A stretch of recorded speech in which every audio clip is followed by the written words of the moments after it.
On a gritty subway ride, a gang of street punks laughed and taunted a quiet man in a plain hoodie. What they didn't realize: the humble figure they were mocking was the Michael Jordan, basketball's greatest legend. What happens next will leave you speechless. If this story interested you, don't forget to subscribe to our channel and tell us which city you're watching us from. We'll keep going. The familiar rattle of Chicago's Blue Line subway echoed through Michael Jordan's ears as he stood quietly in the corner of the crowded car, his tall frame hunched slightly to maintain balance. Despite his legendary status, most passengers remained oblivious to his presence, exactly how he preferred it. The years had taught him that true strength lay in humility, not in the spotlight that had once defined his existence. A group of young men near the center of the car had been stealing glances at him for the past few stations, their whispers growing increasingly audible. Michael had learned to read people like he once read opposing defenses on the court, and these young men radiated trouble. The tallest one, wearing a red baseball cap turned backwards, finally stepped forward. "Hey, old man," he sneered, his IS voice carrying across the car. "You think you're too good to sit with the rest of us?" The comment drew attention from other passengers, who began to shift uncomfortably in their seats. Michael maintained his composure, his eyes fixed on the passing tunnel lights through the window. The young man moved closer, his friends following, like a pack of wolves sensing weakness. "What's wrong? Can't hear me through all that privilege?" The youth's voice dripped with venom. "Look at you, trying to act all dignified in your fancy suit. Bet you think you're better than all of us." A woman with her young daughter moved away from the confrontation, clutching her child close.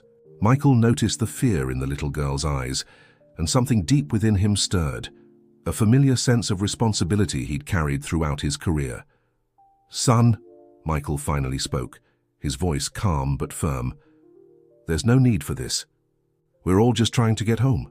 The response only seemed to agitate the group further. The leader stepped even closer, now inches from Michael's face. "Don't you son me, old-timer. You don't know nothing about me or where I come from." "Actually, I might understand more than you think," Michael replied, maintaining his composure. "I grew up on these same streets, faced the same prejudices." The young man's friends had now formed a semicircle around them, effectively trapping Michael in the corner. The subway car had grown eerily quiet, save for the rhythmic clacking of wheels on rails. "Oh, now you're trying to relate? Please." The leader scoffed, shoving Michael's shoulder. "You're just another sellout who forgot where he came from." Several passengers had their phones out now, recording the escalating situation. Michael could see their reflections in the window. Dozens of tiny screens pointed in his direction. He'd been in this position countless times before, all eyes on him, waiting to see how he'd respond under pressure. The train lurched suddenly, and the young man used the momentum to push harder against Michael. In a fluid motion that spoke of years of athletic training, Michael sidestepped the attack while simultaneously steadying his aggressor, preventing what could have been a dangerous fall. This only enraged the group further. Two of them lunged forward simultaneously, but Michael's movements remained defensive, calculated. He deflected their advances with minimal force, his technique speaking of martial arts training few knew he possessed. "I don't want to fight," Michael stated firmly, his hands raised in a peaceful gesture. "But I won't let you hurt anyone here, including yourselves."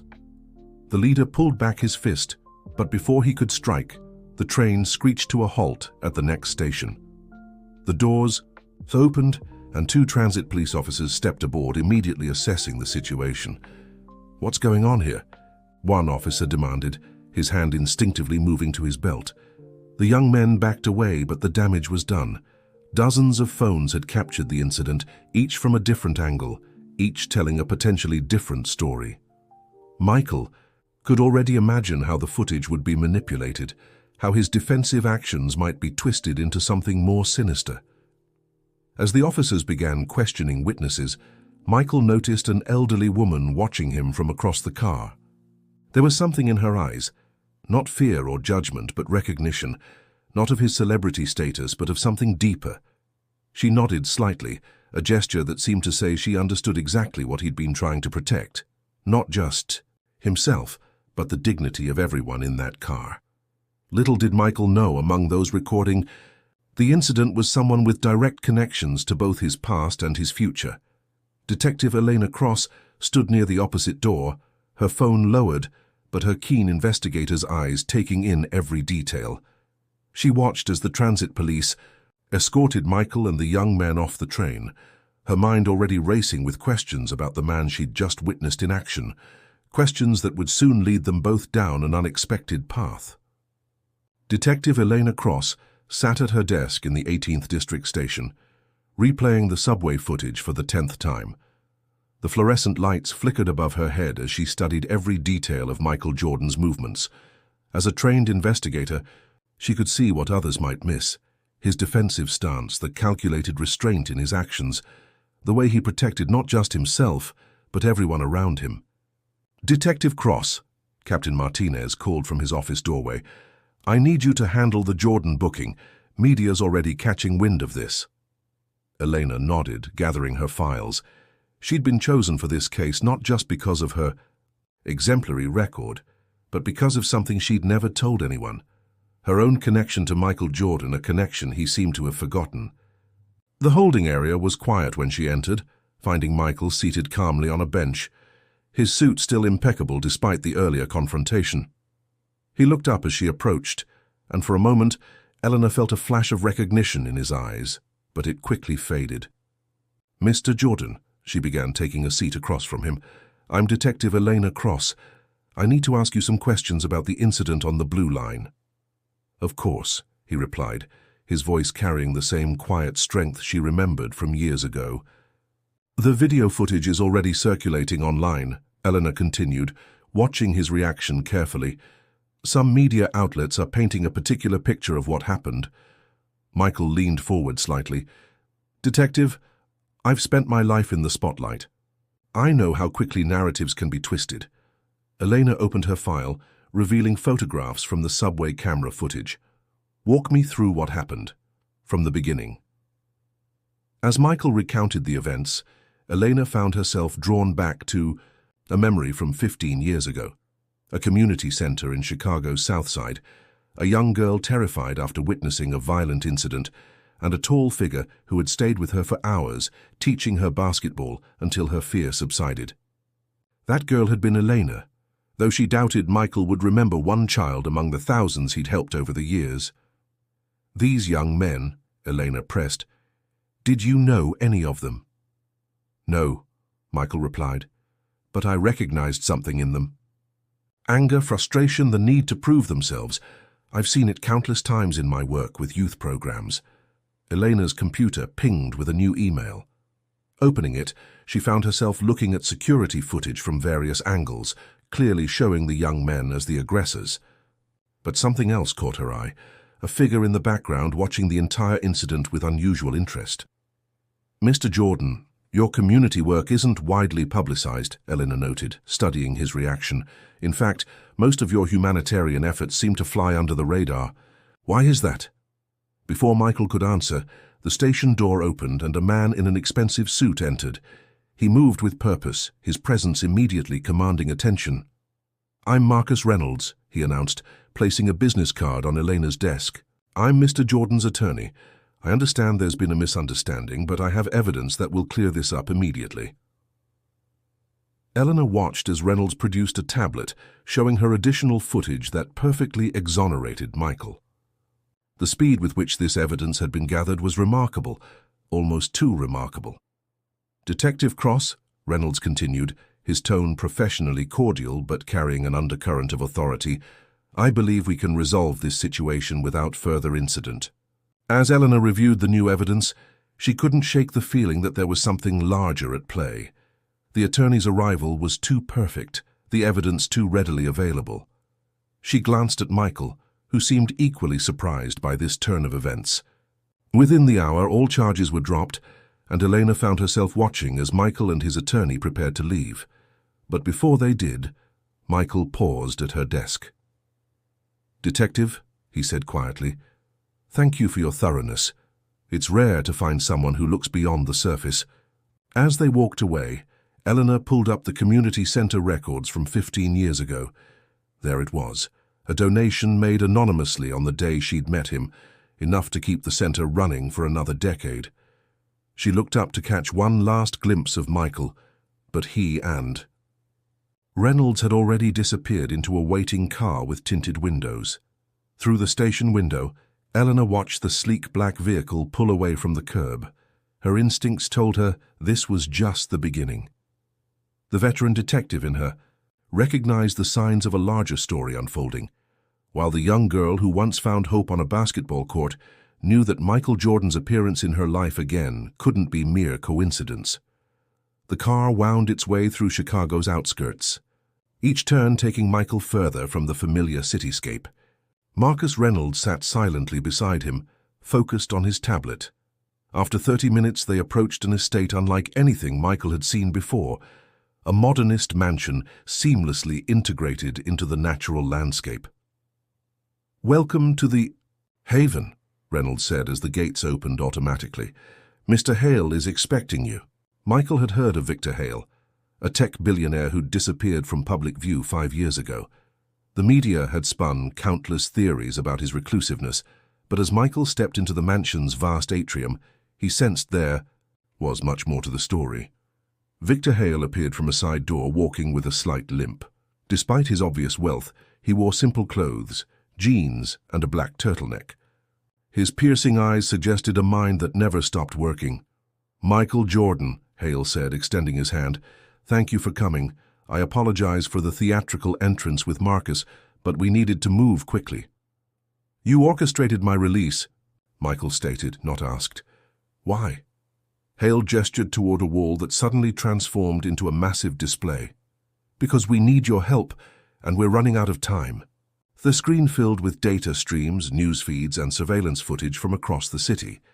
At the center was a pulsing digital construct that seemed to be processing everything in real time. "This is Oracle," Hale explained, "an AI system. I created to predict and prevent humanitarian crises, but it's evolved beyond its original programming. It started identifying specific individuals, people whose actions could have far-reaching consequences for society." Michael watched as the system displayed various scenarios, each branching into thousands of possible outcomes. "And you expect me to believe this? You were one of those individuals, Michael. The subway incident, Oracle predicted it 3 days ago down to the exact train car. But more importantly, it predicted your response, how your actions would inspire not just those young men, but everyone watching." Hale pulled up footage from after the incident. The young men who had confronted Michael were shown in a coffee shop, discussing what had happened. Their earlier aggression had been replaced by something else: respect, contemplation. "The system doesn't just predict violence or disaster," Hale continued. "It identifies moments of potential transformation, moments where one person's choice can create a ripple effect of positive change." Michael studied the screens, his skepticism warring with what he was seeing. "Why me? There are plenty of other people more qualified." "Because you understand what it means to carry influence responsibly," Hale replied. "Your work with youth, programs, your anonymous donations to community centers. You've spent years helping people without seeking recognition." The mention of community centers made Michael pause, a fragment of memory trying to surface. A young girl, a basketball court, a promise made. Before he could grasp it fully, Oracle's display changed dramatically. "We have an active situation," Reynolds announced, studying the data. "Her 12-year-old girl named Amara Wilson. Oracle's giving her a 97% probability of being in danger within the next 6 hours." Hale turned to Michael. "This is why we need you, not for your fame or your athletic abilities, but for your judgment, your ability to handle complex situations with both strength and compassion." Michael watched as Oracle displayed Amara's daily routine, her relationships, the factors that were converging to put her at risk. He saw in her the same determination he'd once had as a child, facing overwhelming odds. "The system isn't perfect," Hale admitted. "It provides probabilities, not certainties. We need human insight to interpret its predictions, to understand the human element that pure data can't capture."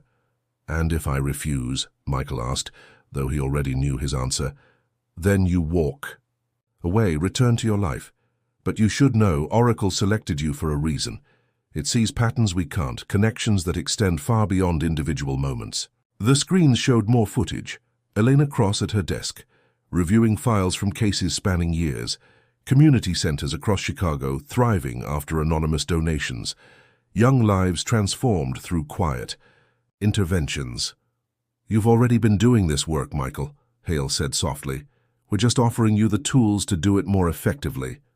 Michael stepped closer to the display, watching as Oracle tracked Amara's potential futures branching out like neural pathways. In each scenario where tragedy was averted, he noticed a common factor: the presence of someone who cared enough to intervene. "If I do this," Michael said, "we do it my way. No manipulation, no hidden agendas." Hale nodded. "Oracle chose you precisely because of that integrity. All we're asking is that you help us interpret its predictions, guide our interventions." As if in response, Oracle's display shifted again, highlighting a pattern of interconnected events across the city. At its center was an image that made Michael's breath catch. The same community center where he'd once spent hours teaching basketball to a frightened young girl. Elena Cross stood in the rain outside the 18th District Station, reviewing the security footage from every camera within a 10-block radius of where Michael Jordan's attorney's car had disappeared. Something about Reynolds' arrival and the subsequent events nagged at her investigator's instincts. Her phone buzzed with a text from an unknown number: "Community Center, 9 p.m., come alone." The message disappeared seconds after she read it. The Southside Community Center looked different in the evening light, its renovated facade a testament to years of anonymous support. Elena parked across the street, memories flooding back as she watched teenagers finishing up their basketball practice inside. "Some things never change," a familiar voice said behind her. She turned to find Michael Jordan standing there, looking exactly as he had in the station, but somehow different, more purposeful. "You remember," Elena said simply. "Not at first," Michael admitted, "but Oracle helped me connect the dots. The scared 13-year-old girl who became a detective, who's been solving cases that everyone else gave up on." "Oracle?" Elena's hand instinctively moved toward her weapon. "What exactly have you gotten involved in, Mr. Jordan?" "Something that could help us both protect people before they need saving," he replied. "But first I need you to meet someone." A sleek, autonomous vehicle pulled up silently beside them. Inside, Victor Hale waited with a tablet displaying Oracle's interface. "Detective Cross," he said as they entered, "we've been watching your work with great interest."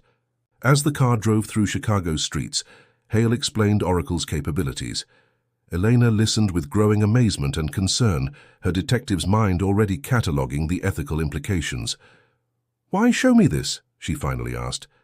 "Because Oracle has identified a pattern in your cases," Hale replied. "Seemingly unrelated incidents that all connect back to one person, Dante Greer." Elena stiffened at the name. Dante Greer was Chicago's golden boy, a businessman known for his charitable works and community development projects. She'd investigated him twice, but the evidence always seemed to vanish. "Oracle's revealed something else," Michael added. "A young activist named Marcus Chen is about to be framed for financial fraud." "The person orchestrating it?" "District Attorney Marissa Crane, who's been in Dante's pocket for years." The car's screens filled with documentation, bank records, emails, surveillance footage. Elena saw the web of connections she'd spent years trying to prove. "We're not asking you to compromise your position," Hale assured her. "Just to be our eyes and ears within the system. Help us understand what Oracle's predictions mean in real-world terms." "And Amara Wilson?" Elena asked, surprising both men. "The girl Oracle predicted would be in danger. Did you save her?" Michael smiled slightly. "We did. She's safe at her aunt's house now, away from a situation that would have escalated tonight. But that's just the beginning."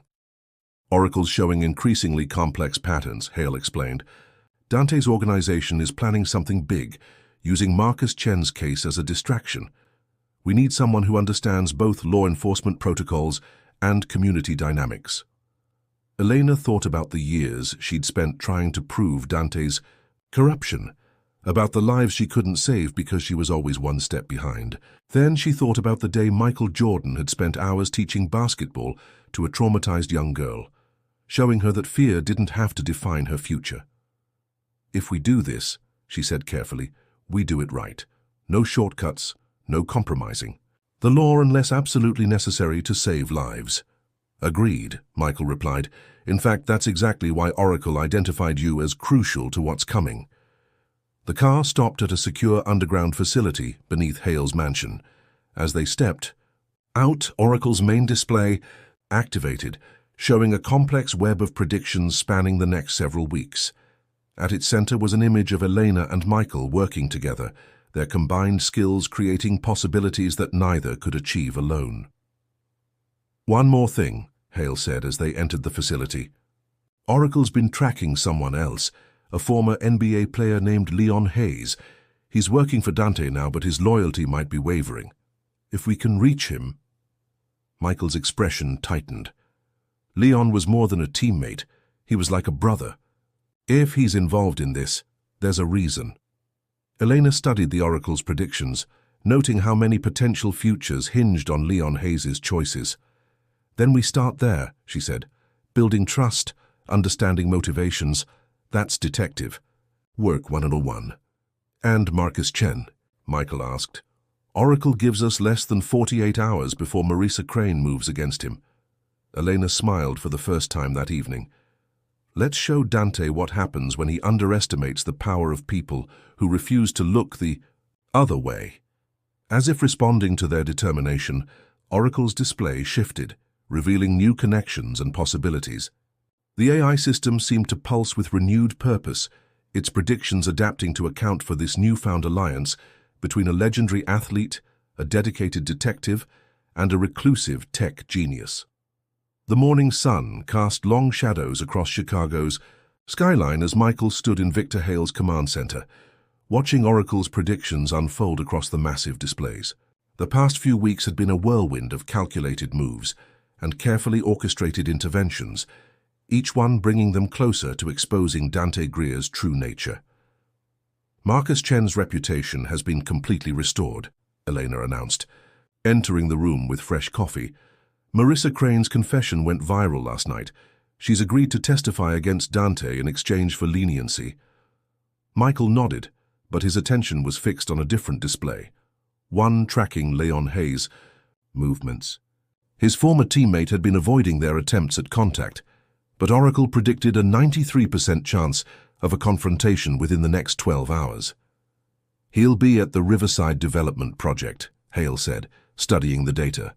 Streams. "Dante's using the groundbreaking ceremony as cover for something bigger.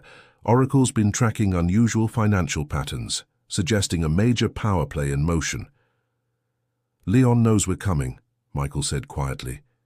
"He's been leaving. Breadcrumbs for us to follow. The question is why." Elena pulled up surveillance footage from the development site. "Security's heavy, but I've got plainclothes officers in position. Whatever Dante's planning, we'll be ready." The ceremony was a spectacle of civic pride and corporate philanthropy. Dante Greer stood at the podium, his charismatic smile masking years of manipulation and corruption. Michael watched from the crowd, remembering how many lives had been affected by the man's actions. "Ladies and gentlemen," Dante announced, "today marks a new chapter in Chicago's history. This development will transform not just our skyline, but our community's future." Michael spotted Leon in the background, his former teammate's eyes constantly scanning the crowd. Through his earpiece, he heard Elena's voice. "Oracle's showing increased activity in the building's security network. Something's not right." Suddenly, the screens behind Dante flickered to life, but instead of the planned presentation, they displayed documents, emails, and surveillance footage, evidence of years of corruption, manipulation, and exploitation. The crowd gasped as the truth about their city's supposed savior was laid bare. "You think this changes anything?" Dante snarled into the microphone, his mask of civility cracking. "I've built this city. I've given people hope." "Hope built on lies isn't hope at all." Leon's voice carried across the plaza as he stepped forward. "I helped you destroy lives, Dante, thinking I was part of something bigger. But Michael showed me there's a better way to create change. Dante's security team moved to surround him, but they found themselves facing not just law enforcement, but community leaders, activists, and citizens who'd been quietly gathering evidence for months. Oracle had predicted this moment, when the power of truth would overcome the allure of false promises. The Oracle system was never about controlling the future, Hale announced, joining Michael on the stage. It was about empowering people to make better choices, to stand up for what's right before it's too late. As Dante was led away in handcuffs, Michael noticed Amara Wilson in the crowd, the young girl they'd saved weeks ago. She stood with other community members, her presence a reminder of why they'd fought so hard to expose the truth. "What happens now?" Leon asked, approaching, Michael with uncertainty in his eyes. "Now we rebuild," Michael replied, "but this time with real transparency, real community involvement. No more shadows, no more manipulation." Elena joined them, her detective's badge catching the sunlight. The commissioners established a task force to review every project, every decision Dante influenced. "We're going to make things right." The Oracle displays in Hale's mansion showed the ripple effects of their actions. Communities coming together, trust being restored, lives being transformed. But more importantly, it showed countless potential futures where ordinary people felt empowered to stand up against injustice. "The system's evolving," Hale observed later that evening as they gathered in his command center. "It's not just predicting crises anymore. It's showing us opportunities for positive change." Michael watched as new patterns emerged on the screens, each one representing a chance to make a difference. He thought about his journey from the subway confrontation to this moment, how one act of restraint had led to a movement of transformation. "We've got new predictions coming in," Elena announced, studying the displays. "Communities across the country facing similar challenges. Oracle's suggesting our model could be adapted, expanded." "Then that's what we'll do," Michael said, his voice carrying the same quiet determination that had defined his career. "Not for recognition or power, but because it's right." As the sun set over Chicago, Michael Jordan stood at the window of Hale's mansion, watching the city lights flicker to life. In his reflection, he saw not just the basketball legend or the recent hero, but someone who'd found a new way to inspire change, not through spectacular achievements, but through the quiet, persistent work of making the world better, one prediction, one intervention, one life at a time. The Oracle's displays continued to pulse with new possibilities, each one a reminder that the greatest victories often come, not from defeating an opponent, but from helping others find their strength to stand up for what's right.